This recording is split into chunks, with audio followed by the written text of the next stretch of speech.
intimidades de un famoso como Julio Iglesias, porque, repito, la vida sexual de alguien tan pues activamente sexual como es sexualmente como es Julio Iglesias interesa mucho y es mucho morbo mediático, ni más ni menos. Bueno, hay un tema muy político que es que se entiende que los comentaristas que están más identificados con, si dices derecha se molestan, pues con la no izquierda, como pues la señora Jamardo, eran más proclives a la presunción de inocencia, y los que se identifican más con la izquierda, como puede ser el señor Pablo Fernández, que es el secretario de la organización de Podemos, pues están más proclives a declarar ya mismo culpable, ¿no? Y entrábamos en el y tú más. Pues hablemos de Venezuela y de Irak, que es bastante más importante que todo esto. Pero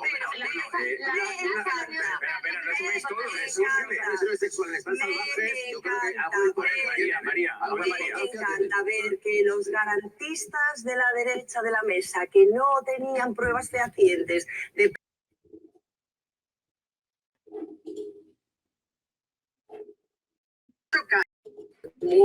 Alejandro Sanz, Adolfo Suárez, todos los que reciben acusaciones que luego, por cierto, en muchos casos quedan no solo archivadas judicialmente, sino en agua de borrajas, porque son meras acusaciones sin sustento, tengáis tan claro que son todos culpables. La condena civil tiene unas consecuencias y hay que ser muy prudente, insisto, por eso las víctimas tienen todo el derecho a denunciar y por eso aplaudo sexuales y de trata ley orgánica del poder. Bueno, no me interesa tanto el debate de unos y otros, suelo decir que mi reproche habitualmente a los comentaristas de la no izquierda con el tema de la presunción de inocencia es que me gustaría que la defendieran siempre. Yo ya dije que me vi sorprendido cuando empezaron las acusaciones contra, por ejemplo, el señor Errejón o el señor Monedero, que bueno, por lo menos los que habitualmente siempre ponen en duda, de repente ahí no, ahí desapareció, pudo más, mira cómo son estos de izquierda, digo, pensaba que vos estabais en la línea de presunción de inocencia, ¿no? Y digo lo mismo para el señor Paco Salazar, y lo dije aquí, y hay una pieza que la gente puede ver, que la gente me criticó, y yo dije, perdonen, que soy Paco Salazar, yo no sé quién está acusando. A lo mejor es verdad que es un gañano, pero que también tiene derecho a la presunción de inocencia, de la cual muchos se olvidaron, porque hay algunos que solo creen en la presunción de inocencia salvo cuando es alguien progresista, que entonces ya desaparece. Pero no me interesa tanto ese tema como un tema deontológico que lo abrió, por ejemplo, el exdirectivo del País, hoy en la COPE y ABC, que escribía un artículo en su cuenta de X, que le pido que lea a ver qué le parece. Un poquito más grande, si puede ser. Campañas antiperiodísticas. Y lo ponemos arriba, aquí. De los negocios oscuros de determinados políticos, silencio. De los abusos de ministros y de Zamilión, la nada. Pero para investigar durante 3 años los supuestos abusos de un cantante, tiempo de sobra y portada sin parar. Mientras tanto, miles de muertos en Irán sin espacio ni interés. Y de paso se liquida la presunción de inocencia en España. Periodistas no son. Habrá que llamarlos de otra manera. Mi razón para afirmar que determinadas campañas recientes son antiperiodísticas es que rompen con los fundamentos esenciales del oficio. El periodismo no consiste en amplificar relatos, sino en verificarlos. No en creer, sino en comprobar. No en pasar años logrando una entrevista, sino en verificar que lo que se dice en ellas es cierto. Cuando una cobertura se construye sobre testimonios no contrastados, presentados como hechos consumados y sin respaldo documental o judicial, se sustituye el método por la convicción y la información por el señalamiento. Una lección básica de periodismo es distinguir con claridad entre hechos probados, acusaciones y opiniones. Confundir esas categorías desorienta al lector y erosiona la credibilidad del medio, además de la calidad democrática. También implica ignorar principios elementales como la presunción de inocencia, que no es una concesión ideológica, sino una garantía civilizatoria. El contraste de fuentes, la búsqueda de pruebas independientes y la contextualización no son adorno, sino el núcleo fundamental del trabajo informativo. Además, la repetición de una acusación no la convierte en verdad. El periodismo no es vehículo de acusaciones. La insistencia sin verificación puede generar ruido, pero no conocimiento. El periodismo responsable informa sobre lo que está acreditado, explica lo que está en disputa y señala lo que aún no se sabe. Cuando aún se abdica de esa disciplina, el resultado no es periodismo crítico, sino una campaña ideológica o política sin sustento, vulnerable a errores, manipulaciones e intereses ajenos a la información. Y en fin, esto no es más que mi opinión y los principios por los que yo, desde todo el respeto, me conduzco. Bien, ¿por qué saca esto? Porque me parecía que aquí entraba en algo más interesante que el y tú más, y es peor Paco Salazar que Julio Iglesias, es peor Errejón que no sé quién. Era entrar en el debate que proponía aquí el señor Landete sobre basar una investigación en testimonios, aunque aquí no pueden decir testimonios anónimos porque estas no son anónimos. Es algo que una cosa es lo de... ¿Se acuerda que el comienzo del caso de Errejón era un tuit anónimo que difundió el chat de... No, el chat no, el Instagram de la señora... Ay, Sí, fatal hoy de... sé Bueno, quién está diciendo. Sí, sí, lo hablamos en su momento, sí. aquí no, aquí sí, aquí, por eso digo, Escolar y Palomera sí son serios porque su equipo sí ha hablado con estas dos mujeres. Otra cosa es que no hayan dicho el nombre, que me parece lógico. O sea, a mí no me parece mal que se oculte el nombre de la fuente, pero si has hablado con ella y la has contrastado y la has verificado. Aquí el señor Landete hace algo muy atrevido porque se atreve a hablar de campañas antiperiodísticas. Pero, ¿por qué han vuelto a conseguir un tema mediático sin signo político, politizarlo? De un tiempo a esta parte, tengo la sensación de que cuando hay un enemigo público, alguien, un nuevo delincuente, bueno, una nueva persona en la diana, se le intenta asociar con algún tipo de ideología política. Esto es una estrategia, realmente, para intentar vencer o cualquier cosa. Quiero decir, imagínese, por ejemplo, que a día de hoy al señor Piqué se le encuentra algún tipo de corrupción o cualquier cosa. Al señor Gerard Piqué me estoy refiriendo. No saldrían, no faltarían quienes empezarían a tirar de una asociación política e ideológica para tirar porquería encima. Eso es así, eso es así. ¿Por qué? Porque al final es una forma de decir, oye, que los malos votan a este partido y los buenos no.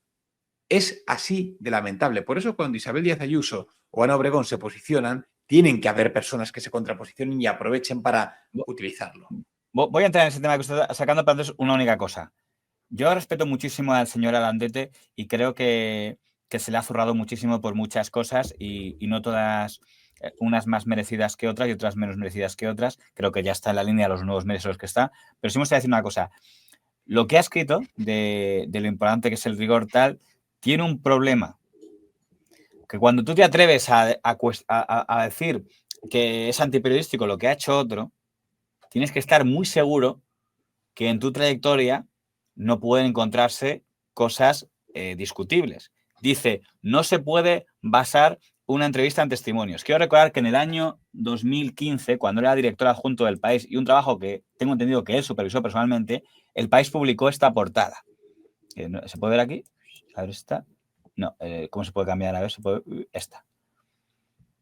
Monedero falseó la mayor parte de su currículum académico. Era cuando acaba de nacer Podemos. En ese momento, el País estaba apoyando a don Pedro Sánchez, que en esa época no se llevaba bien con Podemos. Y entonces dice, Monedero falseó su currículum, los profesores a los que cita como referencia niegan conocerle. Juan Carlos Monedero, en los días de Podemos, falsificó su currículum al señalar que ha sido profesor invitado de la Universidad Complutense de Berlín. La institución universitaria dijo ayer que no encuentra registro alguno que demuestre que el señor Monedero ha sido profesor invitado. Eso decía el País. Esta noción envejeció muy mal, lo que tardó el señor Monedero en demostrar que había trabajado allí. Y entonces tuvo que publicar la defensora del lector del País un artículo de justificación reconociendo su error y ahí tuvo que reconocer que el problema es que habían basado toda la información en un testimonio de un señor que se había confundido. Un señor mayor, pues no, yo aquí no le conozco nada, tal, y tuvo que reconocer que el señor al que había entrevistado no había estado acertado y a David Landete culpa, digo, es que la culpa fue Monedero que no nos quiso comprar, que intentamos hablar con él y no quiso contestarnos, tal. Bueno, al final dice, para cuestionar el currículum del número 3 de Podemos, habría que haberse apoyado algo más que en la memoria de un profesor de 75 años o los datos de un empleado del Departamento de Pagos de la universidad, dada la complejidad del entramado de relaciones docentes entre los centros en estas circunstancias, ¿no? Quiero recordar que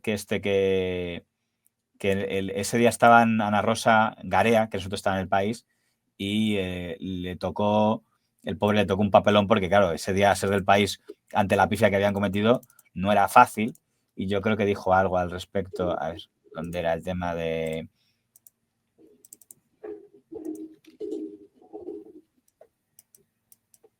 Sí, es aquí, cuando se lo echa en cara a Ramón Espinar, que nosotros estaba en Podemos, que a mí...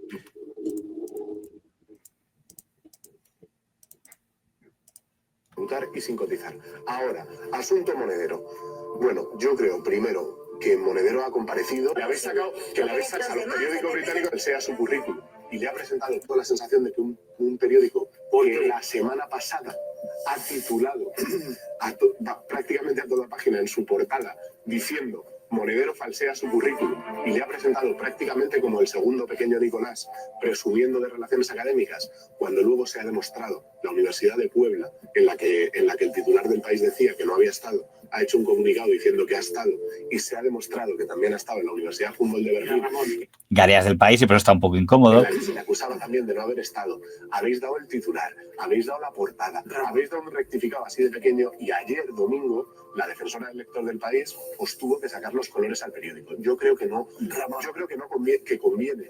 Cuando se habla de estos asuntos y se habla de asuntos muy serios, y es probable que Juan Carlos tenga que dar explicaciones por alguna de las cosas que tiene que ver con su empresa, conviene que los periódicos no se conviertan en panfletos contra una persona con campañas dirigidas y unipersonales para tener credibilidad a la hora de pedir explicaciones. Yo no soy representante de nadie ni del periódico en el que trabajo y, por tanto, si tienes queja del periódico, será el periódico el que te tenga. La propia defensa. Me da la impresión de que eso Garea no se va muy bien con el señor Alandete. El periódico tiene queja del ¿Me periódico. dejas? Vale. Sí. Lo último que se ha publicado en el diario El País es, como tú bien dices, el artículo de ayer de la defensora del lector, al que yo me remito plenamente desde la primera línea hasta la última y especialmente el último párrafo. Sí. Especialmente el último párrafo, es decir, que es justo lo que acabo de leer, especialmente el párrafo de... para cuestionar el currículum del 3 de Podemos habría que haberse apoyado en algo más sólido que la memoria de un profesor de 5 años. ¿Entiende por dónde voy? Entonces digo, yo de verdad, que no se interprete como que estoy aquí sacando los colores a Alandete, que ya quisiera yo haber sacado una tercera parte de las primicias que ha sacado él. En esta última etapa está hablando muy bien de todo lo que pasa en Estados Unidos, pero donde yo quiero ir no es a criticar que se comete un error como solo pueden cometer los que hacen cosas importantes. Estoy diciendo que si está diciendo que el diario.es no debería apoyarse únicamente en testimonios para hacerlo del señor Julio Iglesias, si tú vas a jugar a eso, mi opinión es que entonces tienes que empezar recordando, y yo lo sé bien porque a mí me pasó una vez. ¿Sabes lo que digo? Si vas a jugar a eso, si vas a criticar algo que tú has hecho en el pasado, un tipo de errores que tú has podido cometer, me parece que lo más correcto es que lo digas tú mismo para que no lo digan otros por ti. No sé si entiende por dónde voy. Sí, lo que pasa es que, vamos a ver, la realidad es, pongamos que cambia Monedero por, yo qué sé, María Jesús Montero. Por ejemplo, bueno, no estamos hablando de ese momento, hablamos de ahora, pero o de Pedro Sánchez en ese momento, me da exactamente igual.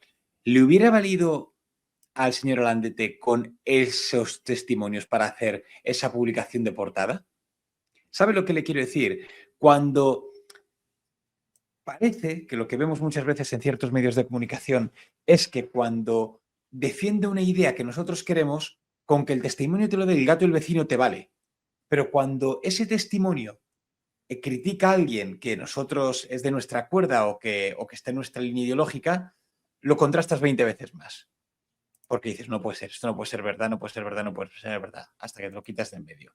En este caso, como digo, siempre, y esto creo que es una cosa histórica de los medios de comunicación, cuando sirve para criticar a algo que tú no quieres o que va en contra de tu línea ideológica, el testimonio que coges, digamos que eres más conformista, ¿no? Que eres menos exigente con la calidad de los testimonios. Y esto es una cosa que, por desgracia, pasa demasiado. Y el señor Alandete, pues en este caso, no está exento de caer en ello.